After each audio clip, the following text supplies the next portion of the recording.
Begin a series of videos that's going to teach you how to bake and decorate a basic cake.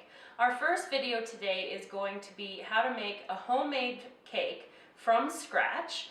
Then we will show you how to make a filling that will go inside the cake. We'll teach you how to torte the cake, and we will also teach you how to cover the cake in a simple buttercream, which we will also teach you how to put together a homemade from scratch buttercream recipe.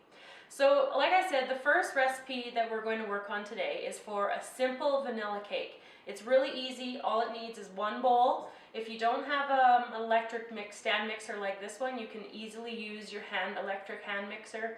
That works just fine. Instead of when we turn this mixer on, just use your hand beaters. The other things you're going to need besides the ingredients: 9-inch round cake pans. We'll be using a 9-inch one. You can also do it with an 8, but you might need a third 8-inch pan.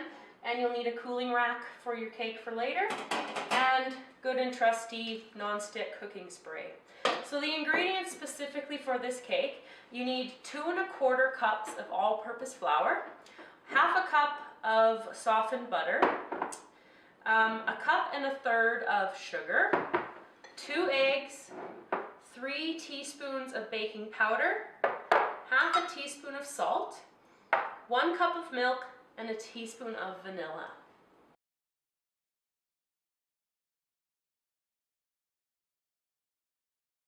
So the first step is to preheat your oven. This cake is going to bake at 350 degrees for about 30 to 35 minutes. So once you've got your oven set to 350 degrees, you can get started on your batter. As I said earlier, this cake mix this homemade one is really easy. So what you're going to start with is all of your dry ingredients into your mixer. So your 2 1/4 cups of flour, your 1 1/3 cups of sugar,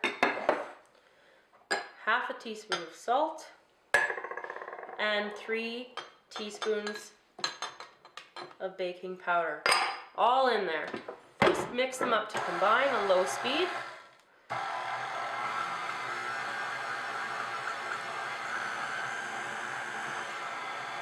And then once we get that going and it's combined there, we're going to take the chunks of the 1/2 inch of butter, and we're just going to drop them in one by one. What you're looking for at this point, to make sure that your butter is all mixed in properly, is it to become a grainy like substance inside of your mixing bowl.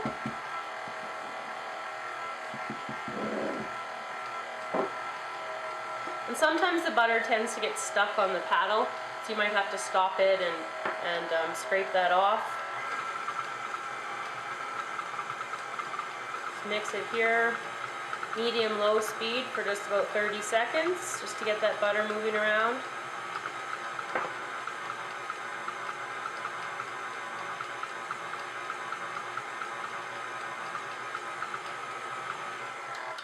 Going to stop it and get the sides of the butter off the bowl. And now you're going to add your teaspoon of vanilla. Just pour that right in. And your 1 cup of milk. We're gradually going to pour it in, nice and slow, steady stream.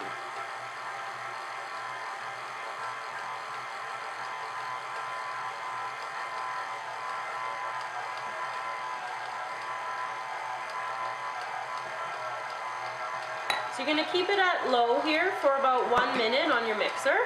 Before it gets going, I'm going to stop it and scrape the sides. It's important when you're using a mixer or your hand beater that you're always scraping off the sides.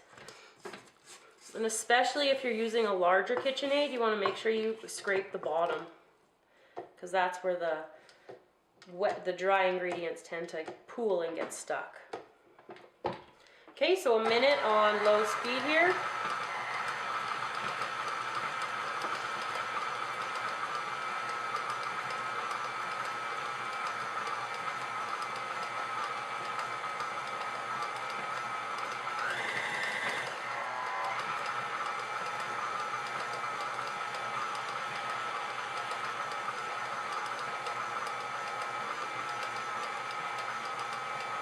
And when we get close, I'm going to drop in those eggs one at a time. And once you put the eggs into your batter, it starts to get nice and fluffy right away. You want to stop and scrape early on in that process.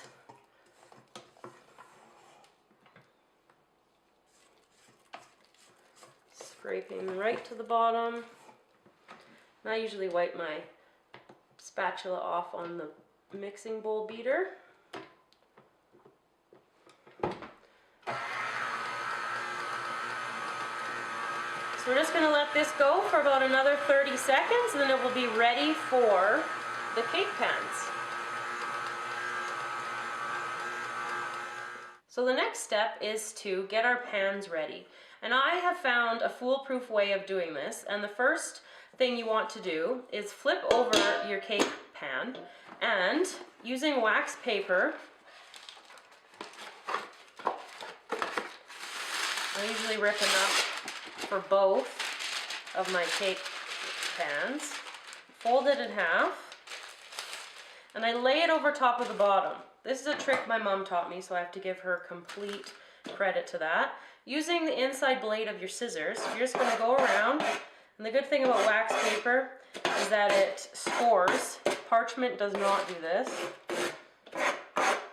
So once you've got your circle, it matches exactly to the base of the size that you need. Cut around it, and you've got your bottoms ready. Now the reason you want to do this extra step is because buttering the pan, flouring the pan, spraying it with the non-stick spray, that will all, do you good enough, but this is that extra step that stops your cake from getting stuck to the bottom of the pan. And if you've ever baked a cake, that's probably happened to you at least one time, or many like I have. So what I use is just a normal brand of cooking spray. Spray the whole entire pan, sides and all. Lay down the wax paper, spray it again,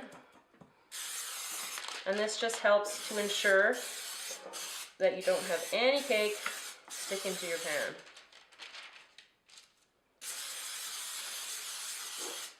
So when you've got that done, you're going to put your cake batter into both of your pans. You can use a measuring cup to measure them out, or you can just eyeball it. Eyeballing is usually good enough. Scrape that out of your bowl.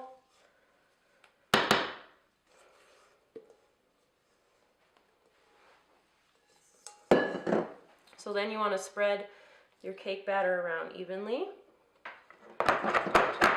Give it a little tap to help it settle.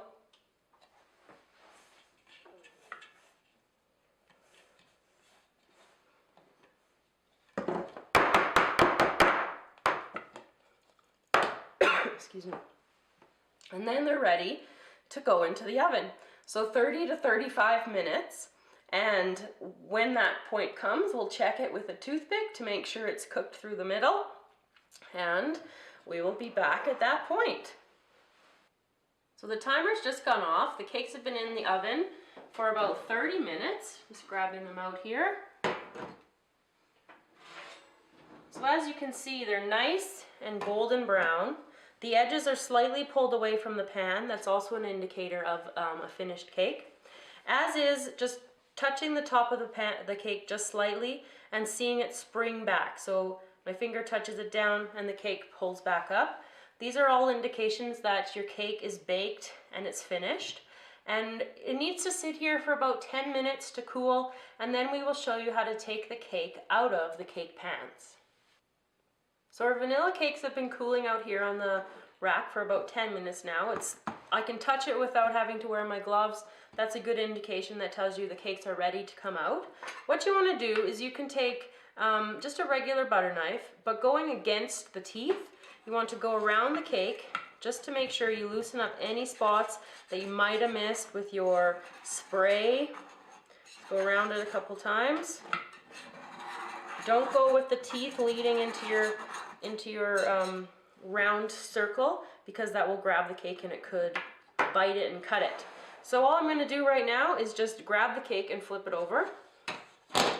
Grab the cake, flip it over, give them a little tap on the bottom there, a little shake, and out it comes. See how easy that was? Nothing stuck on the bottom there. And again on this one, nice and easy, peels right off, and it makes for a really easy cleanup as well. So this brings us to the end of our baking process. I would let these cakes cool for probably another half an hour to almost an hour.